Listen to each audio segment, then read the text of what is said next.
আমি স্যালাইন দিয়েছিলাম তো, ওই জন্য স্যালাইন দিয়ে না শুয়েছিলাম, অসুস্থ ছিল, তাই জন্য যাওয়া গেল।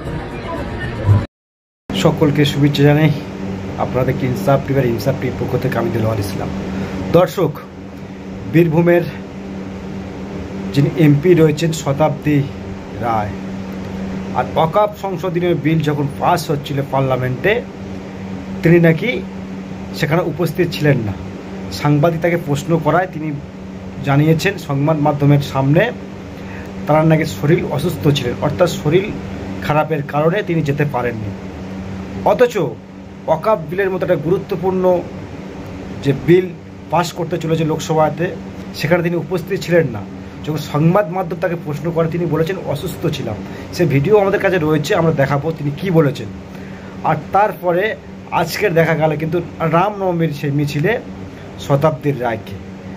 আর মজার কথা একটাই, যেটা আমরা বারবার বলে থাকি, শতাব্দী যিনি বীরভূম থেকে লোকসভাতে তাকে পাঠিয়েছে তৃণমূল কংগ্রেস দল, টিকিট দিয়েছিলেন, আর সেখানে তৃণমূলকে ভোট দিয়েছিলেন 39% মুসলিম মানুষ।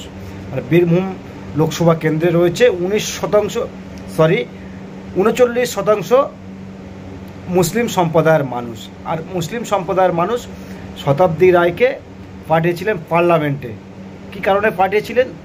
তাদের কথা বলার জন্য, মানুষের ভালোর জন্য, জনগণের ভালোর জন্য পাঠানো হয়েছিল শতাব্দী রায়কে।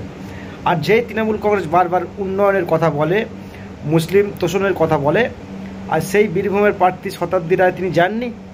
একটা গুরুত্বপূর্ণ যেখানে বিল পাস হচ্ছে, কালাকানুন পাস হচ্ছে, সেখানে সেই বিলের পক্ষে ভোট দিতে যায়নি। কেন যায়নি?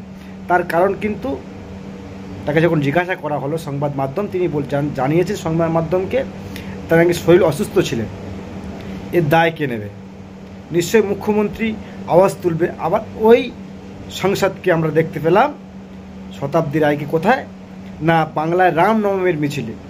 বাংলা যে রামনবমীর মিছিল চলছে, রামনবমী চলছে, সেই মিছিলে দেখা গেল সংসদ ঘুরছে, দিব্যি ঘুরে বেড়াচ্ছে।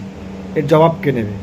বাংলার মুসলমান আপনাদেরকে তো ভোট দিয়ে পাঠিয়েছে পার্লামেন্টে, যেখানে গুরুত্বপূর্ণ একটি লোকসভা কেন্দ্রে চলছে, সেখানে মানে লোকসভা কেন্দ্রের প্রার্থী তাদেরকে মতামত নয় ভোটাভুটিতে তিনি যাননি।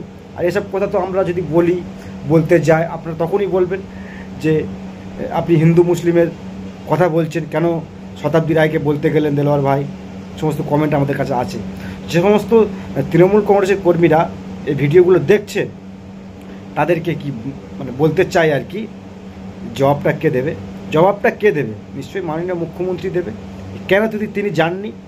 আগে আপনাদেরকে দেখাবো যে তিনি না যাওয়ার পিছনে কি কারণ রয়েছে, কি বাজার রয়েছে, সেটা আপনাদেরকে অবশ্যই দেখাবো। বাকি আপনাদের যে রামনবমীর ছবি আপনারা দেখতে পাচ্ছেন, যে রামনবমীতে দিব্যি ঘুরে বেড়াচ্ছে সাংসদ, কেন যাননি প্রশ্ন উঠছে রাজনীতি মহলে। আর মুসলিম মহলে প্রশ্ন উঠছে, বীরভূমে যারা মুসলিম মানুষ রয়েছে তারা প্রশ্ন তুলছে কেন তিনি যাননি। দর্শক, আগে ভিডিওটা দেখুন, অবশ্যই কমেন্ট বক্সে কমেন্ট করবেন, আর চোখ রাখবেন আমাদের চ্যানেলে।